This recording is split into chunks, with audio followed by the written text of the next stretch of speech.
Bismillahirrahmanirrahim. Alhamdulillah wa syukurulillah. Wa la hawla wa la quwwata illa billah. Babul kibri wal ujbi. Bab tentang sombong, merasa lebih baik dari orang lain. Wal ujbi, dan tentang ujub. Meskipun enggak merasa lebih baik dari orang lain, tapi merasa hebat. Merasa paling ganteng. Ya benar, memang lagi ada di kebun binatang ya. Qala Allah Ta'ala, tilka darul akhiratu naj'aluha lilladzina la yuriduna 'uluwan fil ardi wala fasada wal 'aqibatu lil muttaqin. Surga itu naj'aluha, kami berikan, lilladzina, kepada orang-orang, la yuriduna 'uluwan fil ardi, orang-orang yang tidak ingin kesombongan di atas bumi, wala fasada, dan tidak ingin melakukan kerusakan, wal 'aqibatu lil muttaqin, memang surga buat orang-orang yang bertakwa. Qala Abu Hayyan, allaqa husul ad-dar al-akhirah ala mujarradi adami iradatil ulu. Abu Hayyan dawuh, Allah mensyaratkan tercapainya surga, disyaratkan apa? Ala mujarradi adami iradatil ulu. Syaratnya sekedar tidak ada keinginan bersombong-sombong. Jadi orang itu enggak banyak beramal, syukur tidak sombong, maka dia mendapat surga. Fakaifa biman basyara, terus bagaimana kalau ada orang yang memang langsung berbuat sombong? Bukan, itu begini, Anda bisa masuk surga asal Anda tidak ingin sombong. Tidak ingin sombong. Jadi kalau orang benar-benar tawadhu, Anda masuk, ya kepastian masuk surga lebih besar lagi. Lawong bisa jadi orang itu belum benar-benar bisa meninggalkan kesombongan, tapi sudah ada niat, ada keinginan untuk tidak sombong, itu saja sudah masuk surga, gitu loh. Paham ya? Ingin saja, oke sudah. Waqala, dan Allah dawuh, wala fasada, bizikri la, dengan menyebut la yuriduna 'uluwan fil ardi wala, lana diulang, liyadulla ala anna kullan minhuma maqsud, untuk menunjukkan bahwa masing-masing dari satu, niat tidak sombong, yang kedua, tidak berbuat kerusakan, masing-masing itu memang dimaksud. La majmu'uhuma, tidak harus dua-duanya kumpul, beginilah maksudnya. Apa syaratnya bisa masuk surga? Syaratnya satu aja cukup, asal Anda tidak ingin berbuat kesombongan, atau Anda tidak ingin melakukan kerusakan, itu surga. Tidak harus dua-duanya. Apa syaratnya masuk surga? Tidak ingin sombong dan tidak berbuat kerusakan. Nggak harus begitu. Syaratnya masuk surga itu satu dari dua itu cukup. Mungkin kadang masih berbuat kerusakan dikit-dikit, tapi dia sama sekali tidak berbuat kesombongan. Itu bisa masuk surga. Jadi kenapa la diulang? Supaya menunjukkan bahwa masing-masing satu dari dua itu dimaksudkan dan tidak harus dua-duanya kumpul. Wa an Ali karramallahu wajhah innar rajula la yu'jibuhu an yakuna syiraku na'lihi ajwad. Nabi, sungguh ada orang benar-benar takjub dia itu kalau serampat sandalnya lebih bagus min syiraki na'li sahibi daripada serampat sandal temannya. Jadi ono koncone sandale merek opo no, nggak terima. Dia itu kemana yang mereknya lebih bagus, lebih mahal. Fayadkhulu tahtaha. Orang seperti ini juga masuk dalam kategori makna sombong. Nggak gelem diungguli. Karpe dia yang harus paling unggul. Biasa juara siji, jadi juara loro yang ngamuk. Sing juara siji disantet. Wa anil Fudail annahu qara'aha. Diriwayatkan dari Fudail bahwa Fudail membaca ayat yang tadi. Ayat yang mana? Tidak ada niat berbuat kesombongan. Setelah baca, summa qala, lalu Fudail berucap, dhahabat al-amani, lenyap sudah al-amani berbagai cita-cita. Kepingin cita paling top, wis gak usah cita-cita. Kesannya kok koyo ingin berbuat kesombongan. Tapi yang penting belajar. Kira-kira jadi unggul apa enggak tahu. Kira-kira jadi juara apa enggak tahu. Yang penting Allah mewajibkan belajar sungguh-sungguh. Ya kita belajar sungguh-sungguh. Wa anna Umar ibn Abdul Aziz annahu kana yuraddiduha. Bahwa Umar ibn Abdul Aziz mengulang-ulangi ayat la yuriduna. Tadi lah.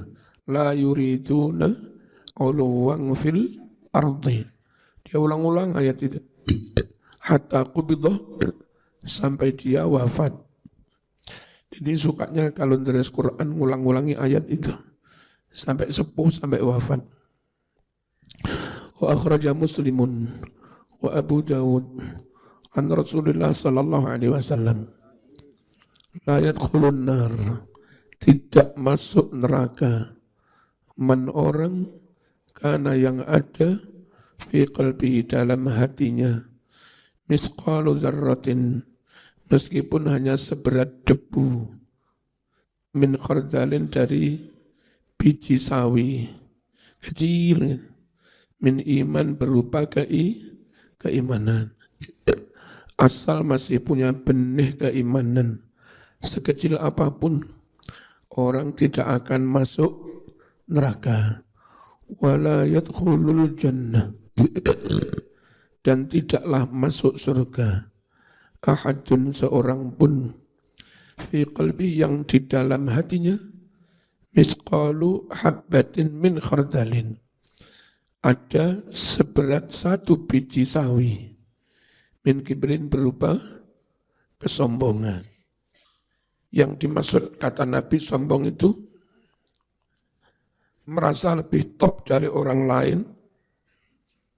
Karena merasa lebih top, maka dia tidak mau menerima kebenaran yang disampaikan oleh orang yang dia pandang lebih rendah. Saya dari keturunan ini, saya dari keturunan Rasulullah, merasa keturunan Rasulullah merasa paling hebat. Lalu ketika ada keturunan kenarok alim, dan benar, dalilnya benar, pola pikirnya benar, hujahnya benar. Keturunan Kenaro itu dipandang lebih rendah. Usul kepada orang yang merasa jadi keturunan Rasul, dia mentah-mentah langsung menolak, nggak bisa. Ente itu apa? Itu loh namanya kesombongan. Kesombongan yang memandang orang lebih rendah, lalu menolak dari orang yang dipandang lebih rendah itu. Meskipun benar, karena gengsi. Itu yang namanya sombong. Sehingga dalam mengejar kebenaran jadinya enggak sportif. Ya, kalau sportif, murid bisa benar, guru bisa salah. Ya, dia memang mungkin. Wong desa bisa benar, wong kutha juga bisa salah. Itu sportif. Perkara pokok sing kutha kudu menang ya. Sing teko sukuku kudu menang. Itu enggak sportif.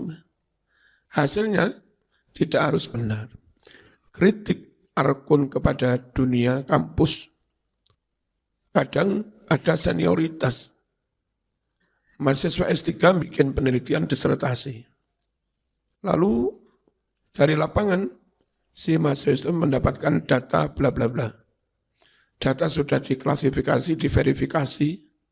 Data itu akurat semua. Lalu dilakukan analisa.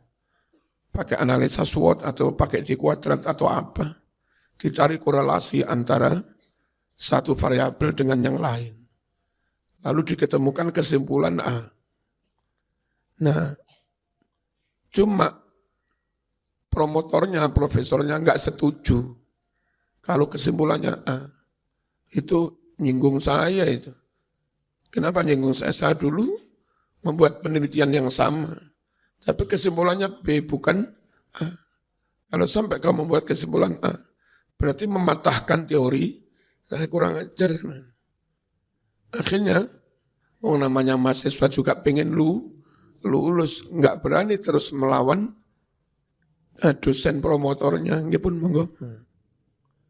Dengan adanya tidak sportif ini, kebenaran bisa dibungkam, Mas. Kebenaran bisa terkubur. Makanya sombong begini nggak boleh, karena akan nyun sewu menjadi penghalang dari munculnya kebenaran.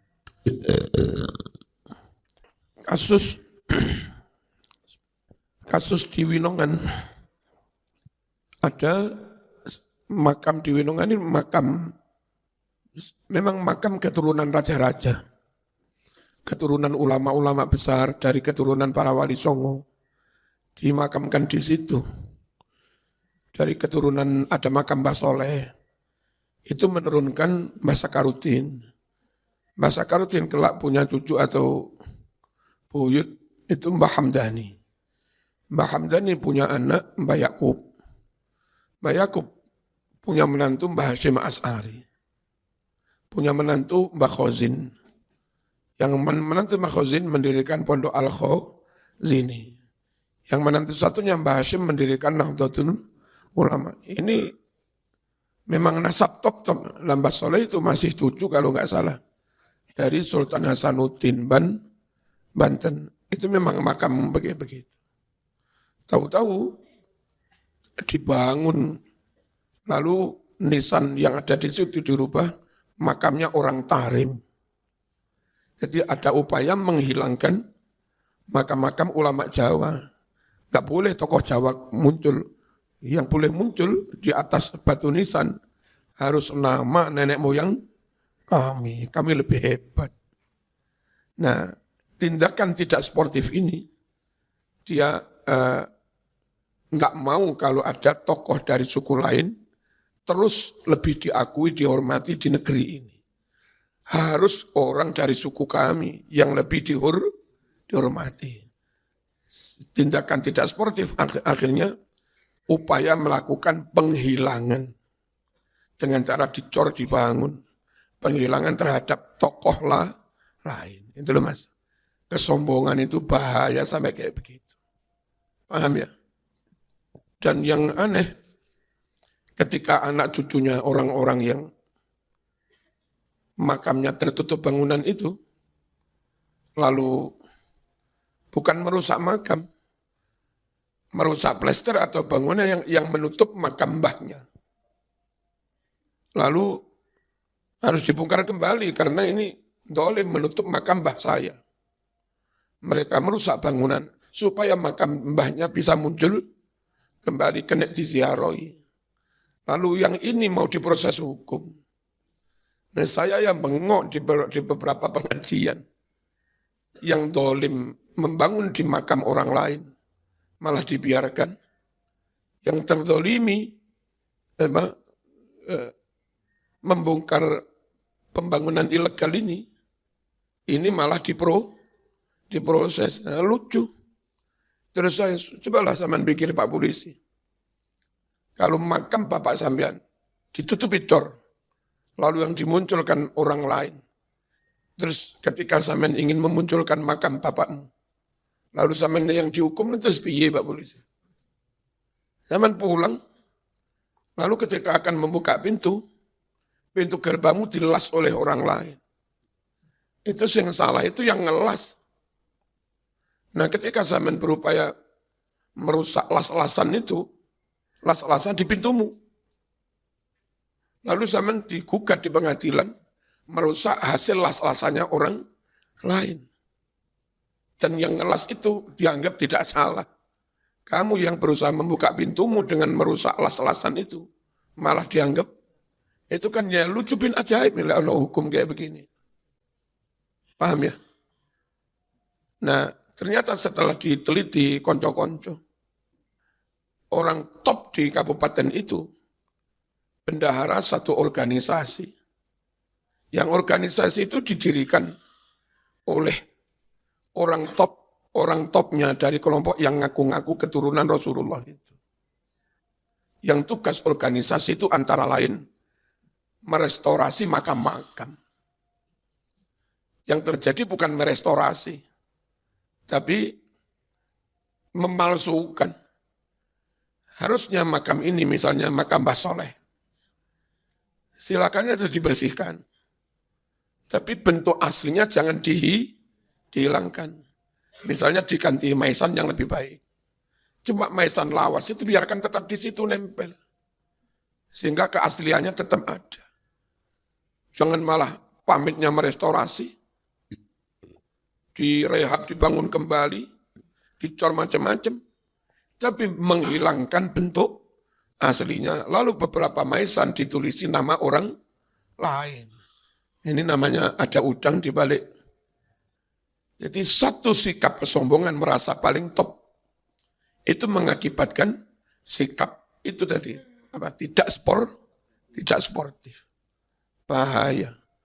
Karakter seperti ini kalau ada di olahraga, dia main belakang, main dengan wasit, main dengan FIFA, pokok bicara ingin aku kudu menang. Nanti akan kami lakukan offset, supaya bisa gampang ngegol ini, tapi ada ditulis offset. Repot mas. Jadi model-model begini, nanti finish hasil akhirnya tidak akurat, tidak valid, tidak menghasilkan kebenaran, nggak baik. Dan kalau itu menyangkut agama itu jadi diragukan kebenarannya kelak di kemudian hari. Kalau itu menghinggapi Islam, nanti ke depan 100 tahun lagi orang mau masuk Islam, profesor, doktor pengen masuk Islam, nggak mau saya masuk Islam. Ini tak lihat nggak objektif ini, nggak benar ini. Kalau saya masuk Islam jangan-jangan terseret kepada kesalahan, nggak objektif.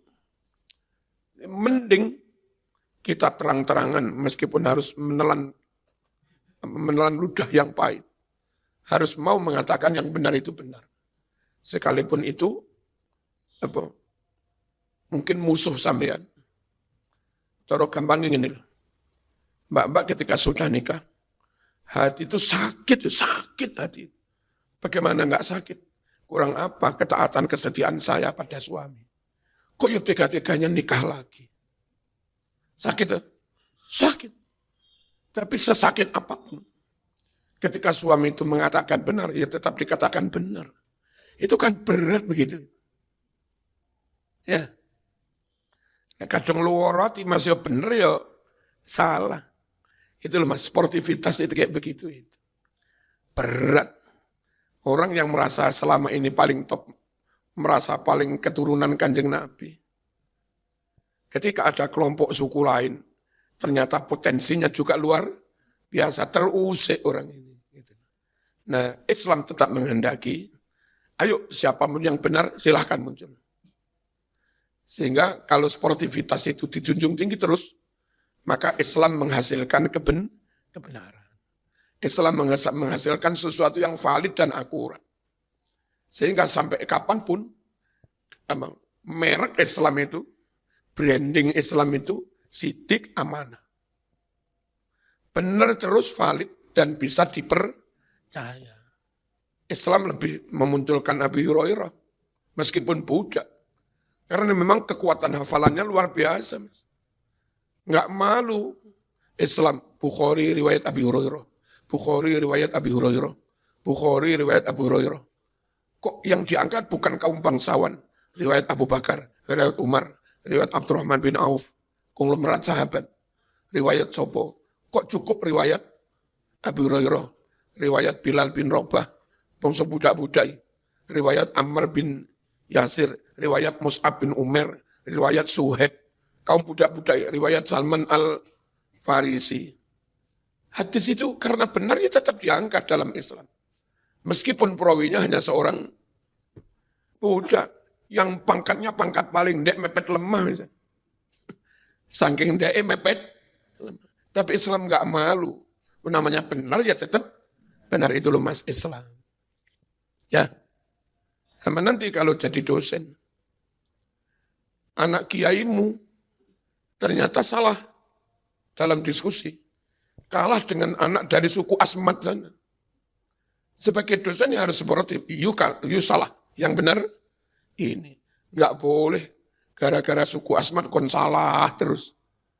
Gara-gara anak guru mau dikongkon bener terus gak iso mas. Bener yo bener, salah yo salah. Wani orang ini. Ya kudu wani. Supaya sampai kapanpun produk dari pemikiran Islam itu tetap kebenaran. Bismillahirrahmanirrahim. Yang menentang itu namanya sombong, diancam tidak bisa masuk surga. Wa Ibnu Asakir, iyyakum wal kibra. Awas, jauhi olehmu sifat sombong. Fa inna iblis hamalahul kibru ala alla yasjuda li Adam. Karena kesombongan inilah yang mendorong iblis untuk tidak mau tunduk kepada Adam. Ayo sujud tunduk kepada Adam, nggak bisa. Saya lebih hebat dari Adam. Merasa lebih hebat itu iblis mengandalkan nasab. Nasab saya tercipta dari api. Asal usul. Asal usul Adam nasabnya tercipta dari tanah. Lebih mulia api dong daripada tanah. Nggak bisa. Kami yang tercipta dari tanah harus tunduk kepada Adam yang tercipta dari kami yang tercipta dari api, tunduk kepada Adam yang tercipta dari tanah. Nggak mau. Ini orang mengandalkan keturunan itu mewarisi sifatnya iblis. Ya, kalau zaman dari keturunan secara genetik hebat, bersyukurlah, alhamdulillah. Allah memberi modal kepada saya gen yang hebat. Bersyukurlah, alhamdulillah. Allah memberi ke saya modal yang hebat. Semoga saya bisa memaksimalkan potensi ini. Ojo malah saya. Diam-diam yang dari potensi kau pandang lebih rendah, diam-diam terus menempa diri. Nggak lama kemudian sama nulis kesalip. Ojo sombong enak-enakan, supaya potensinya luar biasa. Potensi yang ada di pisau, yang unsur bacanya hebat, wajone hebat. Tapi mekur dibangga-banggakan kok nggak diasah. Yang potensi di bawahnya, unsur bacanya lebih sedikit, tapi diam-diam terus diasah. Pas wayah beleh ayam, beleh wedus, yang pisau biasa tadi lebih tajam daripada pisau yang sebetulnya lebih berkualitas. Salahmu hanya bangga dengan asal usul. Diam-diam kesalip wong liya. Ya. Nah, kadang-kadang maaf, kelemahan warga asli di mana-mana. Itu mengandalkan kami orang asli, menguasai medan, punya tanah. Kami itu apa? Hanya pendatang. Diam-diam pendatang yang bisa menyewa sedikit aja, 3 meter kali 4 meter. Tapi cari lokasi yang strategis. Diam-diam di situ dia dodol sesuatu yang ternyata diminati warga. Soto nece enak. Terus tanah yang hanya sedikit itu dibangun, atas untuk tidur keluarga, bawah gaya dodolan. Jadi dodolan ini gak mandek-mandek mas. Isuk sampai jam piro, iku dodolan bongsone pecel macem-macem. Nanti sampai jam 10 leren dilu, ganti petugas lain, gaya dodolan bongsone apa lek awan penake mangan apa? Hah? Masuk rujak nggih rawon, soto. Ya. Sampai malam kira-kira jam 9-10 malam. Jam 10 malam sampai pagi dipakai mana? Rek seporek gelem dodol kopi kene nyewa didik enggak apa-apa. Jadi gedung kecil itu enggak pernah sepi. Yang malam golongannya kopi sing pengen ngemi, pengen opo diladeni di situ. Sampai kira-kira jam 5 pagi. Nanti setelah jam 5 pagi, dodol pecel maneh. Diam-diam sebulan bisa menghasilkan 30 juta. Dia tabung. Tahu-tahu bisa membeli tanah sampingnya. Jadi dia mengandalkan modal kami hebat, modal kami top. Yang ini diam-diam ternyata bisa membeli kanan kiri lah begitu. Maka kita yang penduduk asli jangan terlena dengan warisan yang ombo iku, ya. Alangkah hebatnya penduduk asli punya warisan akeh, tapi kinerjanya juga luar biasa ulet tenan. Gak mari-mari meskipun tukang kuli. Oke, mulai berapa nukang? Nukang mulai jam 7 det. Oke, berangkat jam 6 kurang, sebelum jam 7 ngarit dhisik.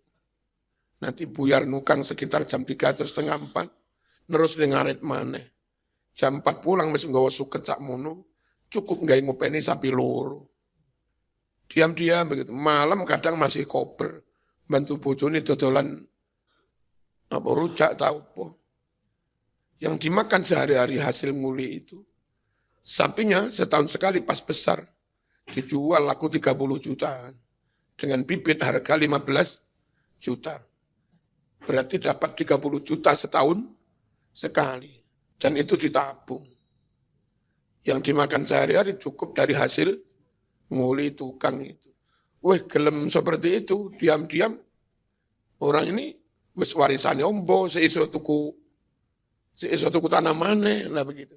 Jangan terlena dengan masa lalu.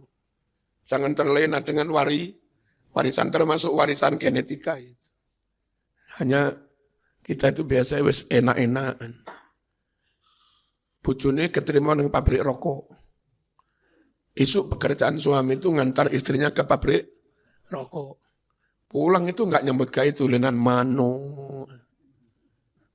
Mancing. Mungkin sore jemput bojone maneh. Sehingga ya hasilnya hanya gaji istrinya kerja di pabrik rokok itu. Harusnya, oke, istri kami kerja di pabrik rokok, saya kerja di rumah sambil ngomong anak. Dan masih bisa melakukan apa-apa. Membuat kerajinan apa, seiso. Atau nengumah kayak bakso rombong nengumah, ya seiso. Lumayan. Istri sakwulan oleh gaji UMR 4 juta. Lalu suaminya masih bisa menghasilkan sambil ngomong. Bisa menghasilkan 2 juta. Lalu lumayan.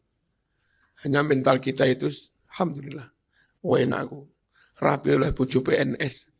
Karek mongkrang mangkring, nongkrong adu jago, terus andok doro. Kita seperti itu sih mental kita.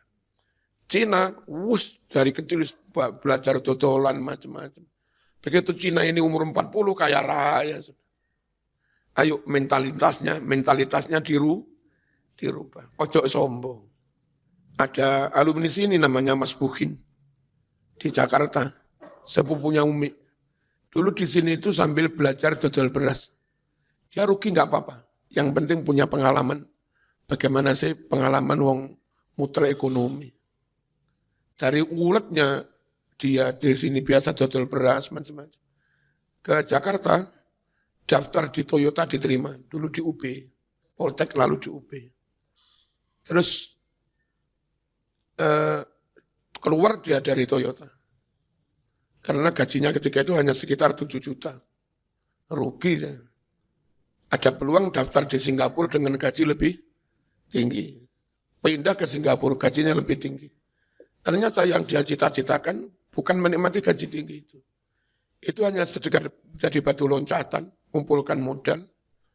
Begitu modal cukup, dia bikin usaha sendiri. Buka konter jualan pulsa ketika itu.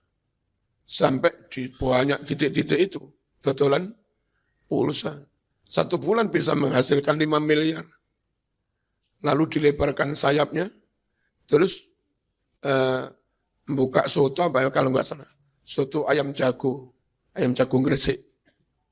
Pas ketemu saya di sana, tak konekkan dengan orang-orang Kemenak, tak konekkan dengan orang-orang PB, karena enak. Terus akhirnya sotonya itu digawe langganan, orang Kemenak Pusat, orang PBNU, kalau ada rapat-rapat, Mas, soto sekian ratus porsi. So, oke, Mas. Sotonya laris. Dan dia pinter memanfaatkan situasi. Memang anaknya pinter bukan. Nah, untuk dapat posisi top di Kemenak itu apa? Di pemerintahan. Ternyata harus lulus Lemhanas. Diam-diam dia ikut Lemhanas, lulus. Biasanya kan jenderal-jenderal lulus Lemhanas dan sudah kenal PBNU, kenal PP Muhammadiyah, kenal Kemenak Pusat. Sekarang dia menjadi ketua tim apa, tim pengawas atau apa. Di UIN Syarif Hidayatullah. Gila. Alumni sini. Dan dari hasil jualan ini macam-macam itu. Karena kadang usaha begitu bisa jatuh juga. Dia menyadari itu. Saya harus membelikan sesuatu yang lumayan permanen. Dibelikanlah tanah di Bogor sekitar 10 hektar. Ditanami, apa itu kayak pete itu apa itu? Ditanami jengkol. Ya, celakanya jengkol itu mahal ternyata. Yang 5 hektar itu bisa menghasilkan miliaran. Sugih mana? Wis tanah kurangane larang, hasilnya juga luar biasa. Lalu mengembangkan sawit di sana, Bengkulu plus mana. Itu sekarang sudah sekitar 300 hektar sawitnya. Itu loh Mas. Mentalnya memang ngertos nggih. Ojo mental hanya berpaku tangan ngandalkan warisan, gak oleh. Mas Izal itu dengan teman-temannya kepingin dia dakwah ya nyambut gawe. Dengan kelompoknya Mas Akbar dulu nikah sama alumni sini. Terus bikin kafe di mana, tapi nanti di kafe itu ada istighosa sementara ngaji dulu, diisi Mas Izal itu. Ternyata sukses, oleh duit, oleh ganjaran. Lalu bikin kafe mana di tempat lain, ya begitu polanya. Ono ngaji ini, dilalah ngaji neng kafe payu, kafe nggak ngaji biasanya rapatek payu. Terus di dekat kampus Udayana Bali, itu banyak mahasiswa muslim. Mereka tentu butuh tempat kongko yang halalan, thayyibah. Di Bali sulit nyari tempat halalan, thayyibah. Cari lokasi bagus, bikin di sana. Itu yang di titik Bali itu, sebulan dari satu penanam saham, itu dapatnya bisa 70, kadang lebih. Jadi yang didapat Izal Dok itu bisa 70 atau lebih. Itu loh Mas. memaksimalkan potensi. Tidak hanya mengandalkan saya anak kiai, ojo ngono. Siap apa enggak arek-arek? Siap bangkit ya? Siap. Bangkitlah oleh dirimu sendiri. Enggak usah dengan bayang-bayang orang lain. Apalagi bayang-bayang mertua. Tak golek mertua sugih. Gue penak. Barang keturutan oleh mertua sugih, tiba-tiba jadi budak zaman. Mertuamu sugih tanah ratusan hektar. Le garap sawah, nggih. Le wae panen iku nggih. Le wae macul nggih. Gak tau diwe duwe kapok. Wa iyyakum wal khirsam. Awas. Kamu jangan ambisi. Ambisi terlalu serakah. Ingin memonopoli sembarang barang pek dewe nakku ya. Emang ojo terlalu ambisi mas. Ojo terlalu serakah. Fa inna Adam alaihissalam hamalahu khirsu ala an akala minas syajarah. Karena sifat ambisi inilah yang membawa mendorong Adam berani makan buah khuldi. Ya. Zaman masuk surga ada satu pantangan, jangan makan buah ini. Oh, jangan dekat-dekat buah ini. La taqraba hadis. Terus digodok karo iblis. Kon ngerti kenapa enggak boleh makan dekat-dekat pohon ini? Apa? Zaman kalau makan buah ini, nanti jadi langgeng di surga ini. Langgeng itu khuldun khuldi. Zaman masuk enggak pengen langgeng? Ya pengen. Masuk menikmati jabatan ketua DPR mekur sak periode. Nah iso langgeng lah sampai berperiode-periode. Orang itu sudah enak, bukan bagaimana mensyukuri ini. Bagaimana ini amanah ini diemban sebaik-baiknya.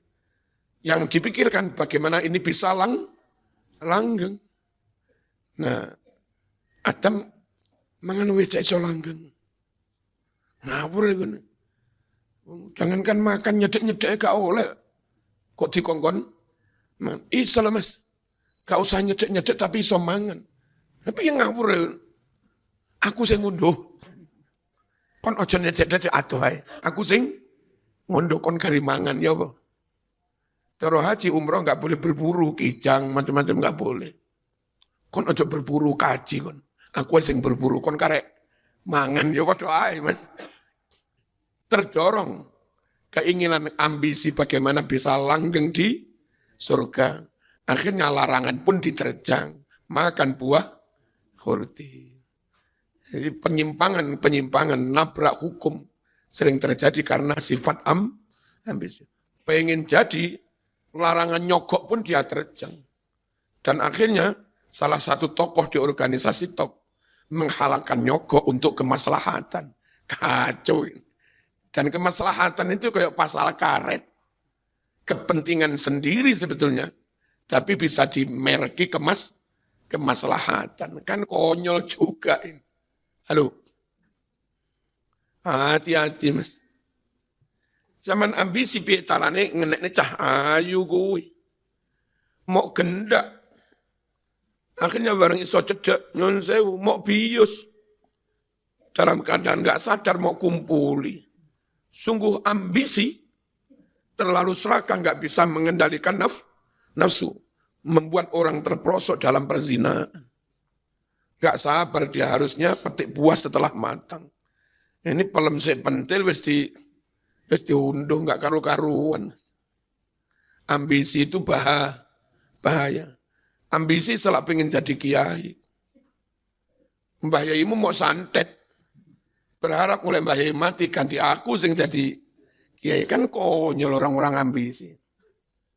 Sombong elek, ambisi ya elek, membuat tatanan itu rusak. Wa iyyakum wal hasad. Awas jauhi sifat dengki. Sifat dengki ya elek. Gara-gara dengki pada kiai lain, pondok lain. Hizib pun menjadi santet mas. Jadi membaca hizib 41 kali. Taman apa ya? Loh, biar pondok sebelah ini segera buyar. Hizib dibaca tidak untuk mengharap ridho Allah. Tapi hizib dibaca untuk menjatuhkan orang lain. Ini namanya khizib rasa santet, Mas. Gara-gara dengki. Musabaqah tilawatil Quran yang sangat mulia itu. Karena ada kedengkian, nggak mau orang lain menang. Jadi ajang saling santet. Udah persiapan top, sudah mau naik, suara hilang. Kadang bukan hanya santet. Bagaimana diam-diam. Akuat temannya itu disuntik dengan zat yang apa? Enggak ketor, Mas. Pakai suntik yang sangat kuat sekali, so menembusin. Moga-moga, Mas. Oh, Kak kena, suaranya rusak, Mas. Wah, dengki itu luar biasa merusak. Sing golongannya Cina justru saling mensupport antar Cina. Gak ada barang, iki loh, kulan barang kusik, regane murah. Akhirnya temannya terangkat. Sing Jawa, tokone tonggo mulai laris, dipendemi lemah kuburan. Lah kapan sugih wong Jawa? Kalau carane ngono kuwi. Wis dodolane telat waktu. Cina begitu mulai rame langsung buka dodolan. Gak usah ngitung pon wagi keluar lagi paing. Sing Jawa enggak ndang buka tokone, apa Mas ngenteni sangate. Cina wis buka sawunan oleh 2 jutaan kene lagi buka. Buka es kadung pelanggannya ke situ, sulit merebut pelanggan baru. Kita itu wis ngono ne lambat lemot karena kepercayaan. Mari ngono lagi laris sithik diganggu karo santet. Jangan tas dimasak, tas umum lho ono sete. Aduh, payah gini. Kapan wong Jawa jadi sugih? Kalau caranya saling kepuk-kepukan karena dengki tadi. Mbok ya olah sesama muslim saling mensupport wa ta'awanu 'alal birri wat taqwa. Harusnya gitu. Tapi jenenge manusa ya menus kakean dosa manusa. Awas kamu jangan dengki. Di organisasi kalau dikelola dengan dengki rusak. Di dalam kepengurusan nggak boleh ada 2 matahari. Yang paling top harus saya. Begitu ada wakil ketua top, wah bahaya ini. Mengancam 5 tahun ke depan saya ini. Akhirnya wakil ketua yang ternyata lebih top itu dibuang dengan berbagai cara, dituduh macam-macam. Diganti dengan Bolo ini yang kualitasnya lebih rendah. Sehebat-hebat orang kalau di situ hebat sendirian. Maka nggak punya partner bertukar pikiran. Nggak punya partner mencari solusi. Dia rumus problem solving apapun nggak ngerti. Analisa SWOT ya nggak ngerti, apa sewot ngerti. Wong dewean. Tapi pemimpin yang hebat itu mengumpulkan potensi. Dan dia yang nyuwun sewu, ibaratnya barang merakit potensi-potensi. Masing-masing diberi posisi sesuai dengan potensinya. Dia yang mengkoordinir. Wah luar biasa. Harusnya pemimpin itu begitu. Jadi malah khawatir kesaingan loro hati. Apa mana bawaannya bojone luwih ayu dhek kalah tambah loro pisan. Nah, penyakit kita kadang seperti itu. Diam-diam kualitas lembaga pendidikannya kalah dengan Santa Maria, kalah dengan Kor Yesu, kalah dengan Santo Yosef, kalah dengan Kalam Kudus, sehingga ini antar ketua yayasan, antar pengurus yayasan tukaran, sehingga terus berprestasi, lengun ini Mas. Sing atine si oloro gak usah ngurus organisasi, wiritan. Fa inna benaya Adam, sungguh 2 anak Adam, Qabil dan Habil, membunuh toh. Innama sungguh penyebab qatala tega membunuh ahadu masalah satu dari putra Adam, Qabil sahibah membunuh saudaranya Habil. Kenapa tega membunuh? Adiknya dibunuh. Hasadan karena iri, dengki. Nabi Adam itu enggak ingin yang keturunan ini terpuruk terus. Jadi kan lahir kembar. Kembarannya Qabil itu wedok rada elek. Kembarannya Qabil wedok ayu. Kembarannya Qabil wedok elek. Nah biar enggak rapi karo kembarannya dhewe terus disilang. Sekaligus Qabil sing rada elek kuwi dirapekne karo sing ayu ben duwe keturunan sedengan gitu loh. Qabil sing wis ganteng dijodohne karo kembarane Habil sing rada elek biar menghasilkan keturunan yang sedengan. Nah iki oleh kembarane sepisan nggak baik. Burung itu kalau dijodohkan dengan saudara kandungnya itu nggak menghasilkan kualitas F1. Sama ngaji perburungan permanuan dengan sepelindit. Kalau tetap ingin menghasilkan yang kualitas F1, harus dicocokkan dengan burung lain. Nah ini jodoh kembaran itu nggak apik. Nah, Qabil nggak terima. Dan nyuwun saya oleh Qabil oleh kembarannya sepisan nggak F1. Peng pindo, iki elek, lahir keturunan luweh. Elek mana kan nggak apik ini. Jadi Adam juga cukup bijaksana. Tapi Qabil gak terima. Dipateni yang namanya Habil. Pembunuhan pertama di muka bumi terjadi karena iri dengki. Hancurnya organisasi juga karena iri dengki. Atau akumulasi dari semua. Ya ono sombongi, ya ono ambisine, ya ono. Wah itu ngungkuli setan wis. Setan duwe sombong tok, Qabil duwe iri tok, lalu Adam duwe ambisi tok. Lah wong iki telu-telune duwe. Fahunna aslu kulli khati'atin. 3 kejahatan tadi, iri, sombong, ambisi serakah, pangkal segala kerusakan. Al-Fatihah.